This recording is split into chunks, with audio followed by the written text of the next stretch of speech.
Bonjour, je vous retrouve aujourd'hui parce que j'avais envie de vous parler des colorations végétales pour les cheveux. Déjà parce que j'en fais moi-même depuis 7 ans, parce qu'à la base je suis plutôt couleur blond foncé. Et avant j'avais essayé pas mal de couleurs chimiques, de différentes teintes, à peu près quasiment tout on va dire, sauf du roux. Donc voilà pourquoi je voulais vous faire une petite vidéo sur les colorations végétales et aussi parce que j'ai vu à quel point ça faisait du bien à mes cheveux. Donc cet épisode est la suite de celui de la semaine dernière, si vous ne l'avez pas vu, je vous mettrai le lien, qui était sur le cheveu, plutôt l'anatomie du cheveu et l'alopécie. Voilà. Donc j'ai commencé les colorations végétales avec un henné que j'achetais dans une petite épicerie, qui était un henné cuivré intense, et en faisant des petites recherches, je me suis rendu compte en fait que c'était pas du henné pur, mais qu'il y avait des sels métalliques à l'intérieur. Donc les sels métalliques, ça va permettre d'accentuer la couleur et qu'elle se fixe mieux aux cheveux, mais par contre ça abîme. Donc bon, quitte à faire un truc complètement naturel, je me suis dit que j'allais prendre du henné pur sans sel métallique. Alors il y a quelques petites choses à savoir sur les colorations végétales. Déjà, les colorations végétales à base de henné sont des colorations permanentes. Vous ne pourrez pas avoir une coloration qui va contenir du henné et qui sera une coloration qui va juste durer quelques temps et puis disparaître d'elle-même ou au fur et à mesure des shampoings. Certes, quand on se lave les cheveux avec une coloration au henné, le henné dégorge un petit peu, donc l'eau peut être teintée, mais ça va jamais disparaître complètement. Et donc quand la coloration disparaît, en fait c'est parce que vos cheveux repoussent, tout simplement. Donc les colorations végétales n'éclaircissent jamais les cheveux.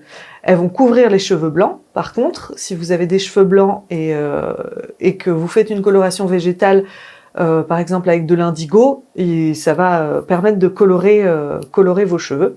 Si vous utilisez une coloration végétale qui n'est pas un henné pur mais un mélange de plantes, il faut savoir donc si elle contient de l'indigo, la plante dont je parlais juste avant, ça va rendre de plus en plus foncé sur votre cheveu au fur et à mesure des utilisations.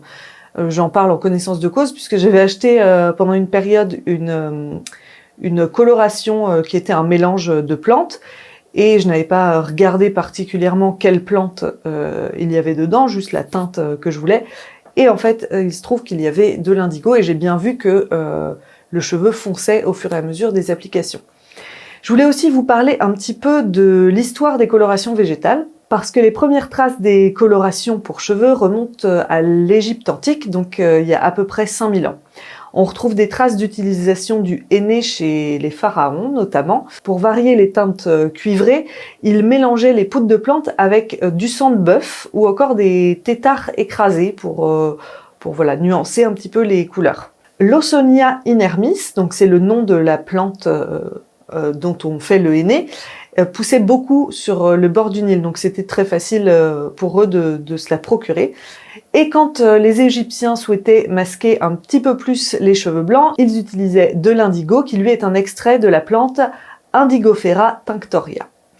Au fil de mes applications, j'ai voulu tester des petites choses et j'avais envie de vous en parler parce qu'il y a des trucs qui ont quand même assez bien marché.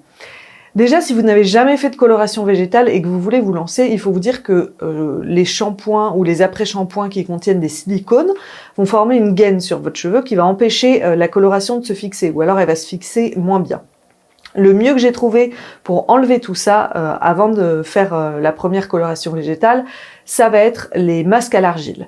Donc vous appliquez une pâte d'argile verte mélangée à de l'eau sur vos cheveux et vous laissez poser 15 minutes. Pas plus parce que sinon on aura l'effet inverse. C'est comme si vous voulez par exemple faire dégorger un henné plus vite, c'est-à-dire faire éliminer la couleur. Vous pouvez faire ces masques à l'argile et toujours 15 minutes parce que sinon en fait le pigment ne va pas sortir du cheveu mais va retourner sur le cheveu. Donc ça ne servira à rien. Il faut faire ce genre de petits masques à l'argile là une fois par semaine, le plus longtemps possible pour essayer d'éliminer le plus de choses qui ont pu se fixer sur votre cheveu. Donc bon, à savoir que ça vous assèche énormément le cheveu, donc patience parce que pendant un moment vous n'allez pas avoir un cheveu très très beau, mais je vous assure que ça fonctionne vraiment et ça vaut le coup de le faire avant une première coloration. En parallèle, bon, vous évitez bien sûr de continuer à utiliser des soins qui contiennent des silicones, donc privilégiez des shampoings, des soins sans silicone, sans sulfate, c'est voilà, c'est le mieux pour le cheveu. Ensuite, pour choisir votre coloration végétale, donc vous avez plusieurs choix. Soit des mélanges de plantes tout prêts, soit des poudres de plantes pures à utiliser tout seul, ou que vous mélangez, vous pouvez aussi faire votre petit mélange tout seul. Pour celles et ceux qui cherchent juste un aspect soin, il existe du henné neutre. Donc lui ne va pas contenir de pigments, il va surtout apporter un soin à vos cheveux et les rendre plus brillants. Donc c'est vraiment très très bien aussi les hennés neutres, si vous avez envie, vous pouvez aussi mélanger, prendre une base de henné neutre et rajouter un tout petit peu d'un henné un petit peu coloré dedans si vous voulez quelque chose de vraiment léger. Enfin, il y a plein de choses à faire avec les colorations végétales. Sinon, de manière générale, les hennés vont globalement donner des couleurs cuivre à rouge. L'indigo, lui, va plutôt tendre vers le noir. Le brune noix, ça va donner un joli marron. Et la rapontique, par exemple, qui va donner des jolis reflets dorés, notamment sur les cheveux blonds, mais je pense que ça doit marcher aussi sur le cheveu châtain. Bon, après, évidemment, tout dépend de votre couleur de base. Attention, si vraiment vous avez beaucoup de cheveux blancs, évitez peut-être les hennés trop cuivrés si vous voulez pas vous retrouver avec une tignasse orange. Généralement, sur les sites comme Aromazone, tout est très bien décrit. Quelle couleur vous allez obtenir en fonction de votre couleur de base et pour chaque type de poudre de plante ou de type de henné. Pour poser le henné, soit vous le faites tout seul, soit vous demandez à quelqu'un de sympa de vous aider, parce que l'application, si on a les cheveux très longs, c'est pas forcément extrêmement simple. Pas plus compliqué qu'une coloration chimique classique, mais ça prend un petit peu de temps et la pâte est quand même assez épaisse. Il y a quelques temps, j'ai découvert qu'en appliquant un mélange de bicarbonate de soude et d'eau, donc du bicarbonate de soude que vous avez chez vous, peut-être pour nettoyer, pour faire le ménage, vous prenez cette poudre de bicarbonate, vous mélangez un petit peu d'eau jusqu'à obtenir une pâte et vous l'appliquez sur les cheveux. Et en fait, ça permet aux écailles du cheveu de s'ouvrir et ensuite à la coloration de mieux se fixer. Donc en gros, pour faire simple, le bicarbonate de soude a un pH basique, donc on le laisse poser 30 minutes, on rince et après on applique la coloration. Et le pH basique va faire que l'écaille du cheveu s'ouvre.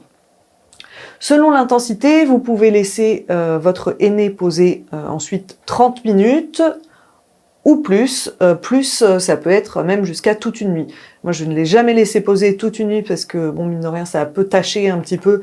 Et puis dormir avec le truc de henné sur la tête, je pense que je pourrais pas. Donc généralement, je le laisse poser entre 2 et 3 heures. Ensuite, vous rincez toute la pâte que vous avez sur les cheveux, donc ça peut être un petit peu long. Et on finit avec un dernier rinçage pour lequel on utilise 1 litre d'eau, dans lequel vous ajoutez 50 à 100 ml de vinaigre. Et le vinaigre, qui lui a un pH acide, va venir refermer les écailles, ce qui va permettre à la coloration de mieux tenir et de faire encore plus briller le cheveu. Ça, c'est l'effet du vinaigre qui fait briller le cheveu. Il existe des vinaigres, parce que vous pouvez prendre très bien du vinaigre d'alcool qu'on trouve très facilement en supermarché et où vous avez aussi peut-être pour faire le ménage. Mais il existe sur certains sites des vinaigres, il y a du vinaigre de coco et j'ai vu du vinaigre de grenade aussi. J'ai pas testé celui à la grenade, moi maintenant j'utilise le vinaigre de coco parce que ça ajoute une petite odeur déjà qui fait que vous puez un petit peu moins le vinaigre après. Et aussi ça ajoute du brillance et de l'hydratation aux cheveux. Donc je trouve ça sympa, moi j'utilise plutôt ça maintenant, mais un vinaigre ménager ça marche très très bien. Ensuite, c'est terminé. Pas d'autre rinçage après le vinaigre. Et vous laissez sécher vos cheveux, enfin, vous faites vos trucs que vous faites habituellement avec vos cheveux. Et depuis que je fais cette petite enchaînement là avec bicarbonate, henné et après le vinaigre, j'ai vraiment vu la différence, notamment sur l'intensité de la couleur et le fait que la couleur dégorge beaucoup moins vite. Avant, quand je rinçais mon henné, je perdais beaucoup. On voyait même quand il n'y a plus la poudre, il y a vraiment du orange en fait qui coulait dans l'eau pendant plusieurs shampoings.